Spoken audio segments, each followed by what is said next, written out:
Will democracy survive in the next couple of years? Essentially, we are the same.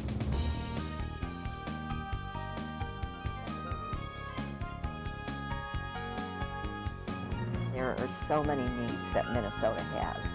What people are saying they need right now. Access to Democracy is made possible in part by a donation from Firefly Credit Union. Firefly is the new name of U.S. Federal Credit Union, which has proudly served the financial needs of the greater Twin Cities community since 1925. At Firefly, we guide our members forward and give them the power to chase dreams by delivering the financial solutions they need to get ahead. From checking accounts to mortgages, we'll light the way. We are Firefly Credit Union, and this is life illuminated. By Thomson Reuters, providing legal professionals with intelligence, technology, and human expertise they need to find trusted answers. Thomson Reuters, the answer company. Online at thomsonreuters.com. And Dr. Charles Crutchfield of award-winning Crutchfield Dermatology in Eagan. Acknowledged as one of the nation's best physicians, a Minnesota native who trained at the Mayo Clinic, Dr. Crutchfield personally treats all patients and states that experience counts and quality matters. Crutchfield Dermatology, look good, feel great, with beautiful skin.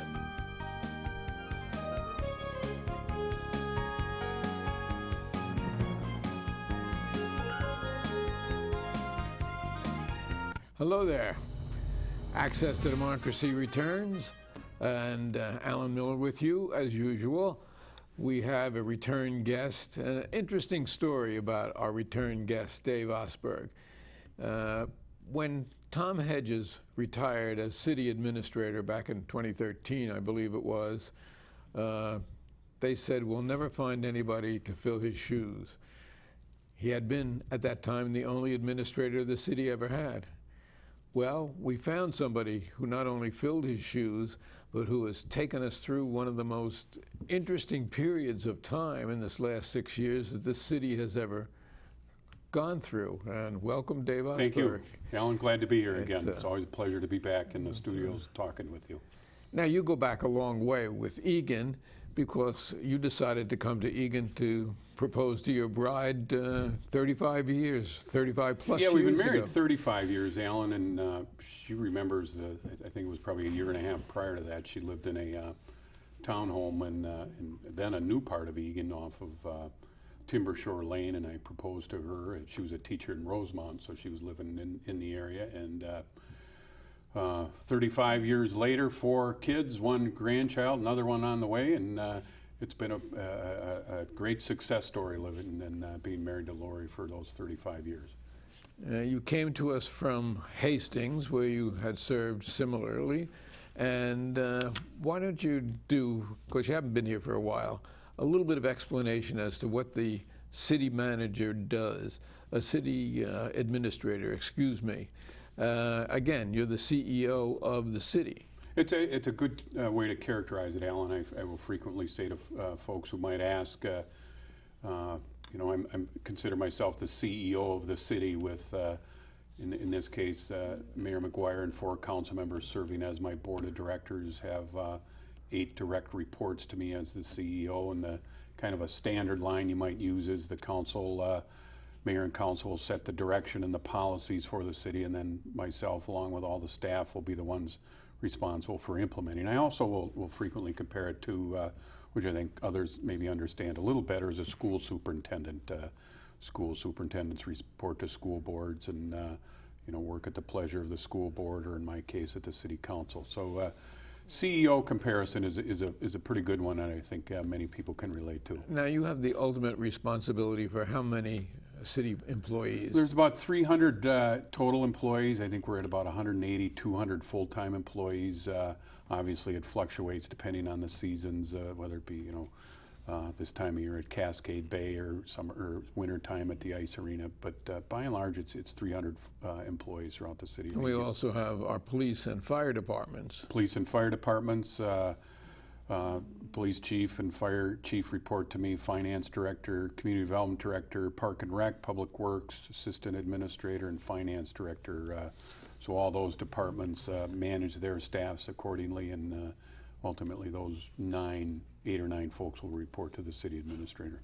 Now, among the other things in your background, you were selected as president of the League of Minnesota Cities back in, I guess, 2014-15. That is a responsibility where you are the CEO of all the cities. Well, it may be a little bit of a different twist, Alan. In that case, I was, to stay on that reasonable comparison, I was the chairman of the board of directors. I think there were 21 board members elected by the various the League of Minnesota Cities, the cities throughout the state of Minnesota.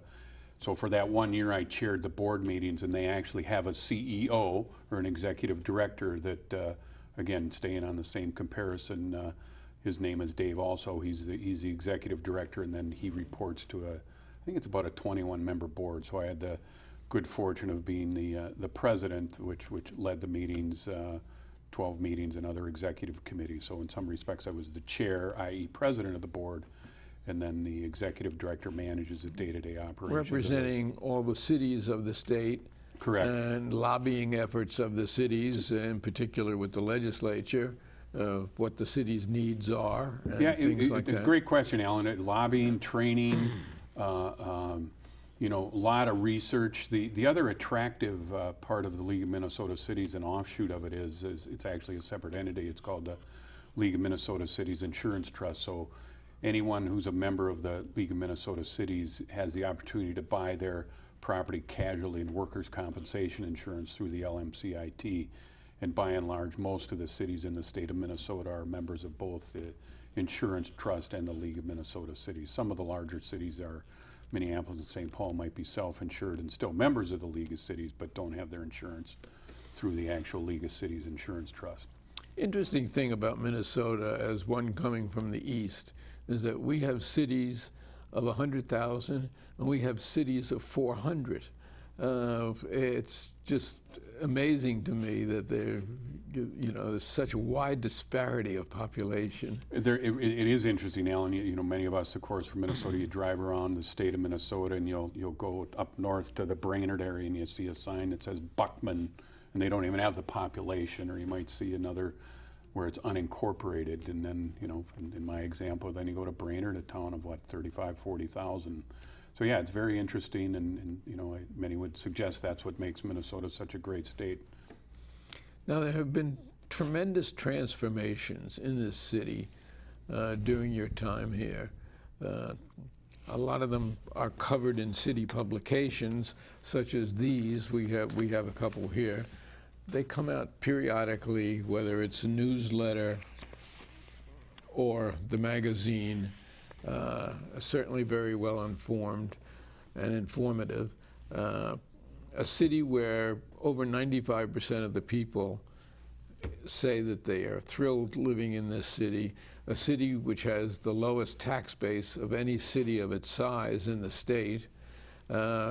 There are just so many positive things to say about Eagan, as I say as one who lives here. All our parks, all our lakes, and a tremendous workforce of people. As I walk the dogs in the morning, I try to take her to a different park every day with multiple plastic bags in case I find somebody walking a dog who doesn't have one. We appreciate that, Alan. Thank you. I walk up to them and I hand them one and I say, we try very hard to keep it clean here. But I look at, there's just constant renovation going on. Even over at Walnut Hill right now, which one would think doesn't need any renovation. They're doing work on the archery range. I guess that all of that falls under Park and Rec. Right. And we've had the commissioner in here a couple of times, but over at Trap Farms, which is another other place that's where we walk frequently, they took down the warming house and they're putting up a much larger and better equipped warming house. What's the process for all that? It's a great question, Alan. Our Park and Rec department and working with their Parks Commission does a great job of long-range planning. Ultimately, the City Council is the final authority, if you will. And I think it's a recognition of a long-standing, attitude, if you will, of the city that, we're not going to stand still. We're not going to rest on our laurels, as you suggested. We've had great survey data suggesting the residents and businesses are very satisfied.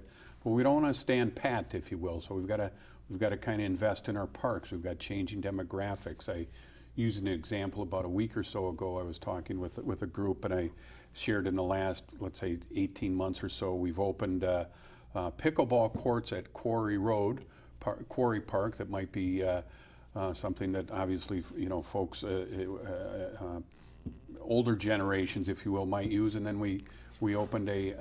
But who knew from pickleball 20 years ago? Yeah, and when I say older, I'm one of those folks who would probably like to play it someday. And then a year or so ago, we had a skateboard park that opened up. So we've got to balance the different generations and the different demographics in our community. And that's just a small example in our park. And even the skateboard park, which is in Lexington, Diffley, Correct. Athletic Fields, has undergone tremendous renovation, become much more professional, much more permanent. That's another one of our walking areas. Yeah. So yeah, and to your point, you can walk to many different parks and have a different experience each time you go to one park. You might have more lakes than another, or different trails, or different views. We're looking at this the experience Eagan. I think it was 4 or 5 years or so ago. We had our first food truck festival. Again, that was kind of an impetus of the city council. Where they had seen and heard about that in another city, and they kind of said, you know what, Dave, let's work with our park staff and have a food truck festival. And it's been nothing but a success for, I think, maybe our fourth getting bigger and bigger and bigger. Yeah. So, and our council does a good job of back to kind of the model, if you will, of giving the direction. We've got a great staff at all levels. They give us the direction, and then they kind of, if you will, get out of the way. They're not one to, if you will, meddle and suggest, well, it has to be this way or that way.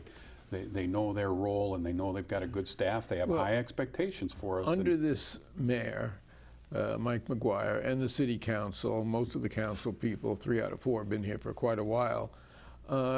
It's incredible to me that they put any political leanings aside. They put anything but responsibility to the city aside. And I saw at a volunteer event recently, I said this to Mike McGuire, who happened to be there, obviously, the same way. I just give them so much credit for what they have done and what they have done for this city. And we're going to talk about some of those things now. And you're exactly right, Alan. They each bring their own perspective. Every Tuesday night, I say that somewhat generically, of course, but we meet on Tuesdays most months. They're like I said, they're supportive of what staff does. They have high expectations, and most of the time we as staff, I think, meet them. But to your point, when they sit down at the council meeting, they don't bring their political leanings to the particular table or to the particular item. And when the decision is done, they respect it and they move on, and that's a sign of a good council. Would that Washington could look at the example that we have here in Eagan and do things similarly in a bipartisan fashion, even though they have differences. And I've never seen anything as chaotic as our federal government is today. Exactly. So when you arrived, we were in the transition from the Cedarvale area going to become the home of the outlet mall. Now we have an outlet mall with about 100 stores, and we've had springing up in that area growth of quite a few residential. Right. So let's talk about that for a second. Exactly right, Alan. I started in March of 2013. I think the closing on the outlet mall took place within the next, sometime that summer of 2013, and then the outlet mall, Twin City Premium Outlet Mall, opened. I believe it was August of 2014, and by all accounts, been nothing but successful. A few turnovers in stores, of course, but I think that's a natural transition in any new center like that. Apartment complexes going up. We have the one hotel, and then there's plans for another hotel right next to the Hilton Home 2. I think by and large, there's, well, the one apartment complex I think is going to start yet this fall, and then there's another small parcel of property just to the west, I'll call it, not far across the street from the transit center. So by and large, it's full. And again, I go back to, it was before I was here, and you certainly know, Alan, there was a lot of, transition to various eminent domain and various options that were before the council, and the council used a word, and I think everyone would agree, very patient, and they got a good product. The community got a good product down at that the whole outlet Cedarvale area, and and I think investment begets investment, and I think others see what's going on. One of the things the increased traffic at the mall has required is increased policing. And even there, we've had a great transition from Jim McDonald, who was well-liked and beloved, to Roger New, with faultless transition of the police department. But yes, we do require more police today than we did then, and the city is growing in many respects. But you have to compliment, again, the growth in that area. I feel like I'm doing an infomercial for Eagan. Keep talking, Alan. But I'd be happy to do it because, living here is, with family, with animals, with really recreation, with everything that's available.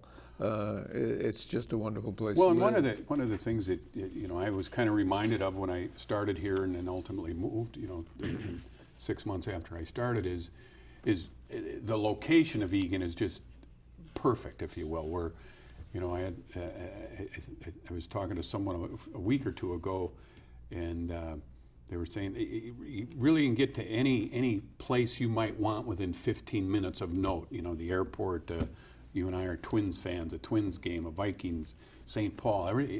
You hop on the freeway and you're 15 minutes away. There's no question. One of the first things I think you learn in real estate is location, location, location. And of course, we've got a great location, and many people over the years have done a great job in making it a great city at a great location. One of the things I know, because when I'm walking the dog in the morning or the afternoons and I see city employees doing work in these various places, is the friendliness of all these employees, or the helpfulness of all these employees. I had the misfortune of falling in February in my driveway, and there was nobody home and nobody in our cul-de-sac. I had to get on 911. Well, I had 3 police cars there within minutes, ultimately to take care of a fractured femur. But again, police jumped out. They were so helpful, so friendly. One of them I happened to know. You just can't say enough about reactions like that at a time of stress. Well, and I think that it goes back to the culture, if you will, that Tom and his staff years and years ago set to good customer service, friendliness. If get back to someone as soon as you can. They may not like the answer, but I'll often say, if you don't call them back and try and get back to them as soon as you can, and they may not like the answer, but if you don't get back to them, you've now got 2 problems. One, the original problem that one called, and you've doubled your problem. Secondly, now they're irritated that you haven't got back to them in a timely manner.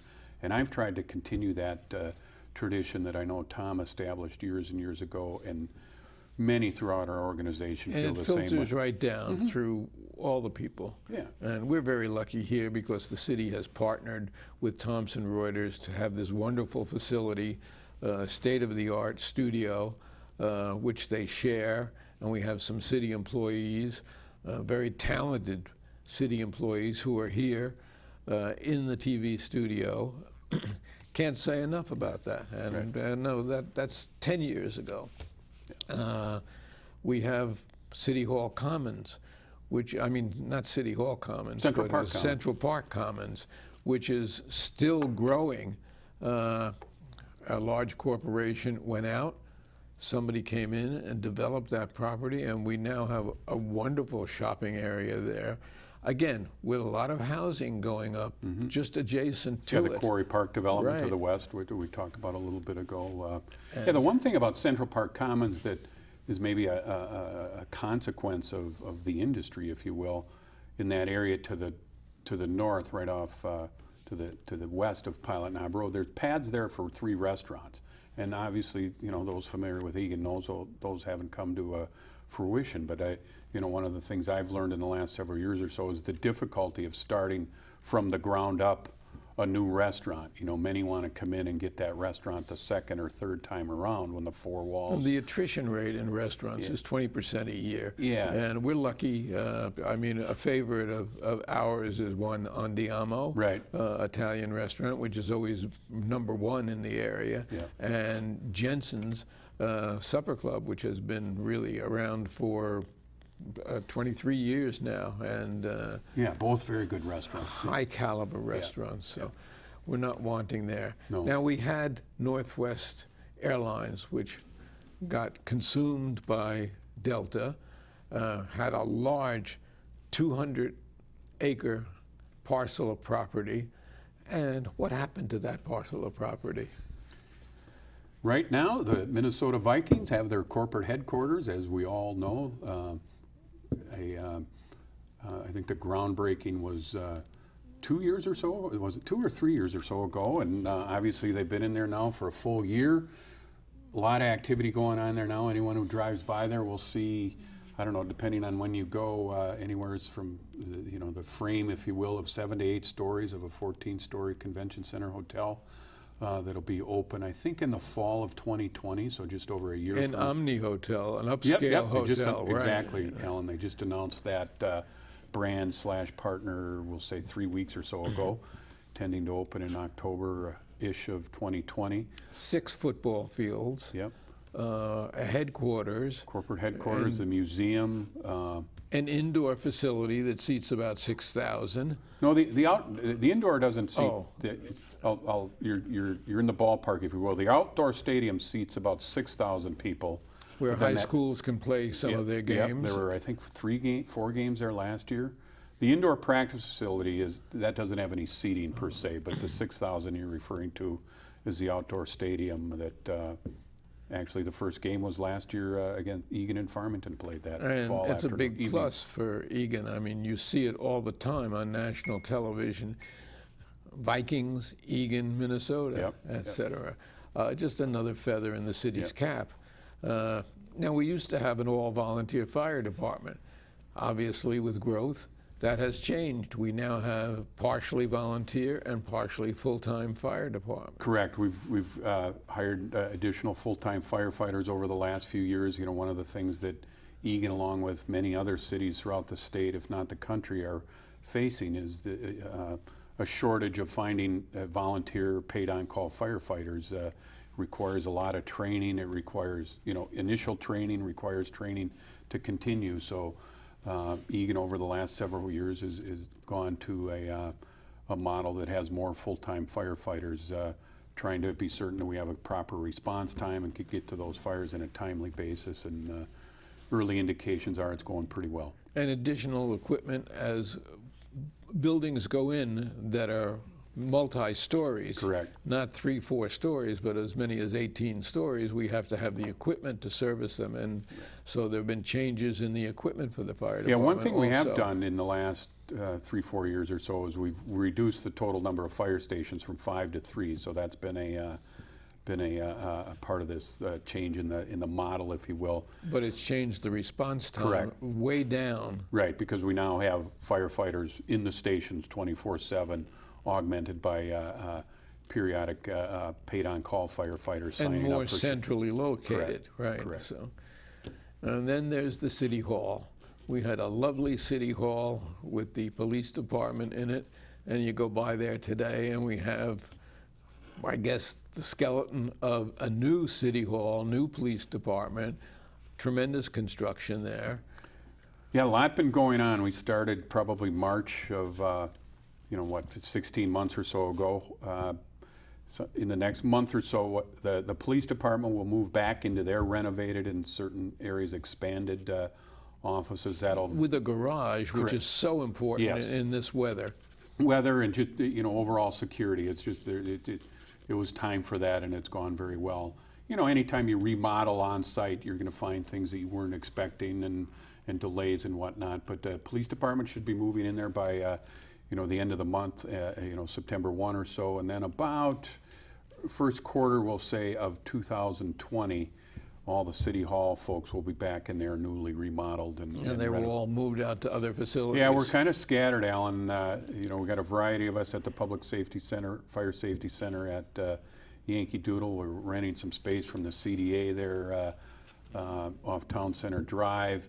Then we've got some folks at the Central Maintenance Facility. So we're kind of scattered, but Diane Miller and Andrew Pimentel and Roger New have kind of been the coordinators of the project, and they've done a great job of keeping everyone informed, and most importantly, keeping the public informed, because by and large, the central stopping point continues to be City Hall, where you can get a building permit, license and whatnot. That's the key place that we've Diane kept open. Miller, our city council, and she doesn't want to be confused with me, even though the name is the same, and I understand that. There you go. Now, we were recently, and I say we, Eagan called the healthiest city in the state of Minnesota. I don't know And I that I just- knew that, so I'm glad to hear and that. And the reason is we have so many facilities, including in Central Park, for recreation, for exercise. We've been picked as one of the top 10 small cities in the country to live in. And I just consider us very lucky that when we chose 23 years ago, we decided that Eagan was for us. And There really aren't any excuses to it's been a year-round and not a active constant plus ever since. Yeah. So, what's on the planning block for the future? Well, we've talked about getting into City Hall, of course. The Vikings continue to come and talk about what they have planned in the near future. We'll be working on. We are working on here as the 1st of August. We went a year or so ago, 2 years ago, to a 2-year budget cycle. So we'll be looking at the 2020 and 21 budget here in the next month or so, getting council review and approval on that. That's always a challenging but necessary thing that we work with as city staff and city council. So there's no rest. There's a lot going on, but it's all fun stuff. It's fun stuff, it's good stuff, it's people stuff, it's why people want to live here and why it's no problem. For instance, I've seen a couple of my neighbors put their houses up for sale, went in one day. It's amazing to me. And we've been talking with Dave Osberg, who is the Eagan City Administrator, always a welcome guest. Glad to be here, thank you. Always good to find out everything that's going on in the city. Dave, Glad to be a thanks part so of it. much. Good to see you, Alan. Thank you. Okay.